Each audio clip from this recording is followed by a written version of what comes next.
हरि ओम तत्सत्। लोकाभिरामं रणरंगधीरं राजीवनेत्रं रघुवंशनाथं कारुण्यरूपं करुणाकरं त्वं श्रीरामचन्द्रं शरणं प्रपद्ये। मनोजवं मारुततुल्यवेगं जितेन्द्रियं बुद्धिमतां वरिष्ठं वातात्मजं वानरयुक्तमुख्यं श्रीरामदूतं शरणं प्रपद्ये। श्री सीतारामचन्द्राय नमः। श्रीरामदूताय नमः। श्री गुरुचरणकमलेभ्यो नमः। ओम नमो भगवते सियाराम कृष्ण हरि नारायण। हिंदू महासभा की ओर से आज के इस अमृतवाणी कार्यक्रम में आप सभी दर्शकों का हार्दिक स्वागत करता हूं। गत 30 मार्च से हमारा नया संवत्सर आरंभ हुआ है और हम लोगों ने नए वर्ष में प्रवेश किया है। इस कार्यक्रम के माध्यम से हम अपनी ओर से एवं हिंदू महासभा की ओर से आप सबों को नए साल की ढेर सारी शुभकामनाएं देते हैं। यह साल सभी के लिए मंगलमय हो, ऐसे हम भगवान से प्रार्थना करते हैं। नव वर्ष के बाद पहला जो पर्व मनाया गया वह नवरात्रि, जिसके 9वीं तिथि में मर्यादा पुरुषोत्तम भगवान श्री राम जी की जयंती मनाई गई और परंपरा अनुसार उसके करीब करीब 5 दिन के बाद तब चैत्र मास के पूर्णिमा तिथि में श्री हनुमान जी की जयंती मनाए जाते हैं और जो इस साल आगामी शनिवार 12 अप्रैल को 12 अप्रैल को मनाया जा रहा है। दर्शकगण, श्री हनुमान जी न केवल हमारे आध्यात्म में, न केवल हमारे साधना में एक विशेष स्थान रखते हैं, इसके साथ साथ श्री हनुमान जी एक बहुत ही विशेष देवता भी माने जाते हैं। श्री हनुमान जी के चरित्र के साथ बहुत से ऐसे विशेषताएं जोड़े गए हैं। इसके ऊपर यदि कहें तो सबसे पहले शायद आपको यह बता दूं कि मात्र श्री हनुमान जी ऐसा है जिनके जन्मोत्सव साल में 2 बार मनाए जाते हैं। एक, हम लोग चैत्र मास की पूर्णिमा को हनुमान जयंती मनाते हैं और दूसरा, व्रत रत्नाकर नामक ग्रंथ के अनुसार श्री हनुमान जी की जयंती कार्तिक मास के कृष्ण चतुर्दशी को भी मनाया जाता है। यानी कार्तिक मास में जिस दिन मासिक शिवरात्रि पड़ता है उसी दिन श्री हनुमान जयंती भी मनाए जाते हैं। कारण कि श्री हनुमान जी भगवान शंकर का अवतार माने जाते हैं। श्री हनुमान जी को हम रुद्र अवतार कहते हैं। सो मात्र हनुमान जी की जयंती साल में 2 बार मनाए जाते हैं। और दूसरी विशेषता शायद श्री हनुमान जी के साथ यह भी जोड़ा जा सकता है कि जैसे हम सब जानते हैं, हम सब मानते हैं कि श्री हनुमान जी चिरंजीवियों में गिने जाते हैं। आज भी, अभी भी इस धरती के ऊपर श्री हनुमान जी विराजमान हैं, भगवान राम के गुणगान करते हुए, भगवान राम के नाम की गाथा करते हुए। सो हनुमान जी आज भी हमारे मध्य में हैं। हम लोगों की विश्वास ऐसा है कि जहाँ पर भी श्री राम कथा गाए जाते हैं सबसे पहले श्री हनुमान जी पहुँच जाते हैं। सो हनुमान जी आज भी इस धरती पर विराजमान है। तीसरा, फिर मैं शायद ऐसा कहूँ कि ये भगवान शंकर का एकमात्र अवतार है जो सबसे अधिक प्रचलित है।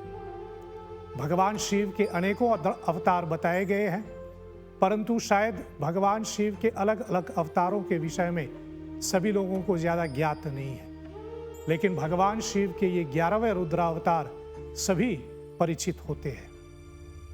एक और विशेषता श्री हनुमान जी के साथ जोड़ दूं तो शायद मैं यह भी कहूं कि श्री हनुमान जी की पूजा, इनकी आराधना सभी करते हैं। सभी का मतलब मेरा ये कि आप किसी भी संप्रदाय से क्यों ना जुड़ा हुआ हो, चाहे आप वैष्णव हो, चाहे आप शैव हो, चाहे आप शक्ति की उपासना करते हो, सभी श्री हनुमान जी की आराधना करते हैं। वैष्णवों के लिए श्री हनुमान जी राम भक्त हैं।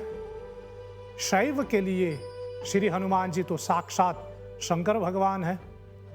और जो शक्ति की आराधना करते हैं, जो जगदम्बा की पूजा करते हैं, हम सब जानते हैं कि श्री हनुमान जी माँ जगदम्बा, माँ भवानी के द्वार पर खड़े रहते हैं, द्वारपाल के रूप में। ऐसा भी कहे कि श्री हनुमान जी की आज्ञा ना हो तो हम भवानी जी के मंदिर में, दुर्गा के मंदिर में प्रवेश नहीं पाते।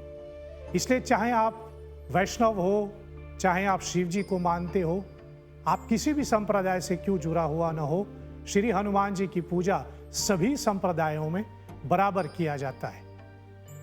एक विशेषता तो शायद यह भी कहूँ कि हम कहीं भी जाएं, किसी भी तीर्थ में जाएं, दूसरों के मंदिर मिले ना मिले, श्री हनुमान जी के मंदिर सभी जगह मिल ही जाते हैं। और हमारे मॉरिशस देश में और भी इसकी विशेषता है कि यहाँ हर गली में, हर चौराहा, हर नुक्कड़ पर चाबूतरा में विराजमान श्री हनुमान जी के दर्शन होते हैं। सो इस नाते से हम समझ सकते हैं कि श्री हनुमान जी की कितने विशेष स्थान है हमारे आध्यात्म में, हमारे साधना में। और श्री हनुमान जी की पूजा सभी पूजा विधियों में सम्मिलित किया जाता है। और विशेष रूप से शायद मैं यह भी कहूँ कि कोई भी ग्रह की शांति करना है, कभी भी आपकी जन्म कुंडली में कोई भी ग्रह की स्थान गलत है, कोई भी ग्रह की कुदशा चल रहे हैं, उसकी शांति में श्री हनुमान जी की पूजा का विधान भी दिया गया है। भगवान श्री हनुमान जी सभी ग्रहों से जुड़ा हुआ है। सर्वप्रथम सूर्य ग्रह, हम सब जानते हैं हनुमान जी ने स्वयं सूर्य भगवान को निगल भी लिया था और सूर्य भगवान श्री हनुमान जी के गुरु भी माने जाते हैं। इसलिए सूर्य भगवान की पूजा में हनुमान जी सम्मिलित है। चंद्रमा की मैं बात करूं तो हम सब जानते ही है कि भगवान शंकर के माथे पर चंद्रमा विराजमान है और हनुमान जी कोई और नहीं, शंकर स्वयं है। मंगल की तो क्या बात करें, मंगल ग्रह के स्वामी तो हनुमान जी हैं, इसलिए हम हनुमान जी को मंगल मूर्ति भी कहते हैं। बुध की बात करें तो बुद्धिमताम वरिष्ठम, श्री हनुमान जी बल बुद्धि विद्या के देने वाले हैं, इसलिए बुध ग्रह से भी हनुमान जी की सम्मिलित किया गया है। गुरु की बात करें तो श्री हनुमान जी गुरु के रूप में हमारे ऊपर कृपा तो करते ही रहते हैं। शुक्र यानी वीरता, हनुमान जी तो महावीर है, इसलिए शुक्र ग्रह की शांति में हनुमान जी की पूजा भी हो सकती है। और शनि राहु केतु, शायद इसके विषय में तो ज़्यादा बोलने की आवश्यकता भी नहीं है। स्वयं शनिदेव ने वरदान दिया है कि जो हनुमान जी की उपासना करते हैं उनके ऊपर शनि की कुदशा नहीं होते हैं। तो चलिए हम सब मिलकर के शनिवार को श्री हनुमान जी की जयंती मनाएं। वैसे हनुमान जी की जन्म तिथि ऐसा स्पष्ट रूप से वर्णन तो है नहीं, लेकिन हम सब जानते हैं कि हनुमान जी का जन्म जैसे हुआ, सर्वप्रथम उनको भूख लगा और उसी समय सूर्य उदय हो रहा था। भगवान सूर्य को लाल सेब समझ करके इन्होंने सूर्य को निगल लिया। इस कारण से हनुमान जी की जयंती, हनुमान जी की जन्म तिथि हम लोग सूर्योदय पे मानते हैं, सवेरे के 5:30 बजे के आसपास। इसलिए शनिवार को हनुमान जयंती की पूजा सवेरे के 5:30 बजे के आसपास आप कर सकते हैं, अन्यथा आप पूरे दिन भी कर सकते हैं।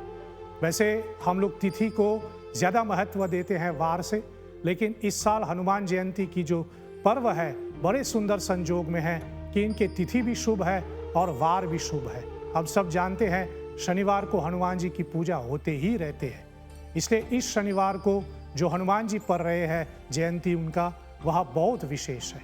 सवेरे हनुमान जी की पूजा करें, मूर्ति के स्नान आदि करके, नया वस्त्र पहना करके, अलंकार, हार, फूल, पुष्प ये सब चढ़ा करके, विशेष भोग में लड्डू, लाल सेब आदि हनुमान जी को चढ़ाएं, पान के पत्ता अर्पण करें, नया ध्वजा रोहण करवाएं और विशेष रूप से हनुमान चालीसा या सुंदरकांड का पाठ करें। हनुमान जयंती की पूजा, हनुमान जी की पूजा सभी कर सकते हैं, कोई बाधा नहीं। इसलिए हम सब मिलकर के श्री हनुमान जी की पूजा करें ताकि हनुमान जी सबकी रक्षा करें। आप सबों को हनुमान जयंती की ढेर सारी शुभकामनाएं। आज के कार्यक्रम को मैं यही विराम देता हूं। आपके ध्यान के लिए बहुत धन्यवाद। ओम सत्यम शिवम सुंदरम, ओम शांति ही शांति ही शांति। ओम श्री सीताराम चंद्रार्पणमस्तु। साधुवाद। जय श्री हरि।